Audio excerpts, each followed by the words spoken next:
Alors sobriété, effectivement, on en entend beaucoup parler en cette, fin d'année et en fait, il faudrait que ce soit vraiment un sujet qui soit de toute façon au cœur de nos discussions, tout le temps.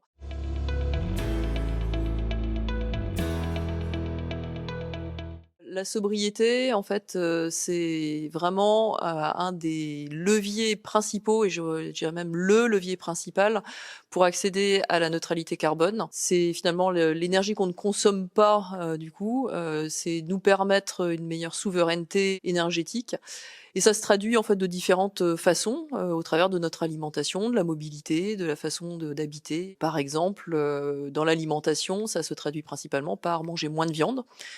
Manger également, plus local, des produits bio qui utilisent moins d'intrants chimiques. Pour la mobilité, c'est, de réduire drastiquement ses déplacements ou en tout cas les déplacements inutiles et préférer des modes de transport, peu impactants, type marche et vélo. Pour l'habitat, là, c'est un petit peu plus, peut-être, comment dire? Difficile à imaginer, mais c'est par exemple partager, davantage, des lieux, typiquement, peut-être des buanderies plutôt que d'avoir, chacun son lave-linge dans une pièce, puisque donc en fait la construction, neuve, n'est pas bonne pour le climat en termes de matière, de gaz à effet de serre et cetera. Donc c'est également réinvestir le bâti existant, moins de maisons secondaires inoccupées, des bureaux qui, sont occupés le jour pour le travail, mais également, le soir pour des activités. Voilà, c'est tout ça la sobriété et c'est pas nécessairement, se serrer la ceinture, c'est juste, repenser nos besoins et les satisfaire, mais de façon plus raisonnable et c'est grâce à ça, vraiment, qu'on arrivera à atteindre des objectifs de Paris.